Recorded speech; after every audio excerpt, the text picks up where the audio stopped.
Let me start off by saying I apologize profusely for my extended leave of absence, but I have a good excuse. I've been playing the absolute crap out of Summon Dragons 2. As you can see, I'm a little bit deep in the muck to call this a first impression video, but I could at least call it a beginner's review. The most important things first, this game is all dragons. That's right, you don't have to worry about waifu booba, you don't have to worry about feet being shoved into your screen. Nope, sorry waifu lovers, but Summon Dragons 2 is nothing but pure dragon badassery. Speaking of badass, I want to go over some of the most important features first, and one of those being that I'm already VIP level 3 without spending a single dime. This game is a dragon nerd safe haven. You get to hatch your dragon eggs in the dragon nest, put your little baby dragons in their dragon huts to give your main dragons insane bonuses. We can take a look at my dragons here. I haven't been playing for too long, but I've already worked up Envy here to Immortal. But really, I think I find myself relying on Achilles most of all. Aranus, even though he's only an epic rating, is still killing it on my main team because these summon dragons are insane. And I'm sporting one of the A's because hey, A's actually seem to be viable at least for the early game. For the story, we can see I'm sitting on the challenge 19-4, and the more of these that you complete, you get to complete your island, so my island is growing as we speak. But for completely free to play, I'd say we're not doing too bad here. We have quite a solid roster of monsters already, and I've been getting very lucky with my summons. Summons, by the way, that you legitimately get hundreds of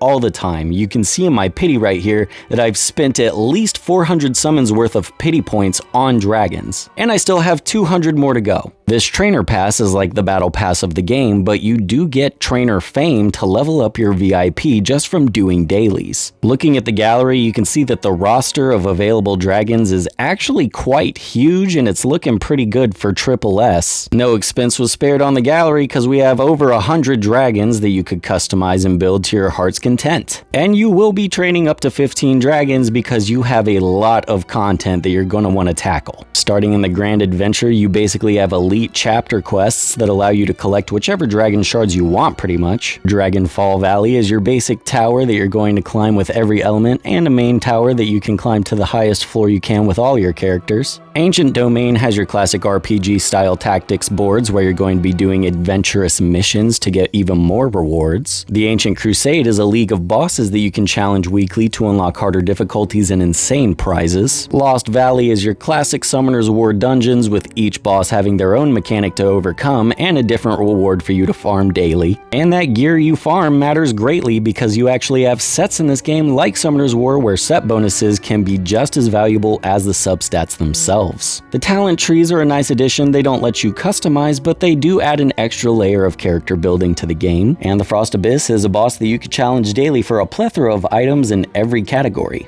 This is an idle game and you do have an idle pool, but this is probably one of the most minor features of the game. The guild section is looking amazing with our daily guild boss challenges, and then we have guild versus guild coming up. My guild is just on the cusp of level 3, and whenever it hits level 3, we're going to open the class circus and the guild hunt so we can see what that's all about. My first recharge pack is still available, confirming that I'm free to play, and I do plan on staying that way for this account. And everyone I've talked to that's playing this game has told me it's a real sleeper game and they're loving it so far. When it comes to quests and summons, no other game can hold a candle to this one. The idle battle function lets you completely tear through chapter after chapter without ever having to take a break. And it's not totally uncommon for you to loot 10,000 gems at a time for an insane summoning session almost every single day. And that pretty much covers my first impression of Summon Dragons 2. If you're interested in playing, I'll have a download link in the description, and thanks so much for watching. If you like this video, feel free to subscribe, but other than that, y'all, that's gonna do it for me today, and I'll see y'all later. Bye.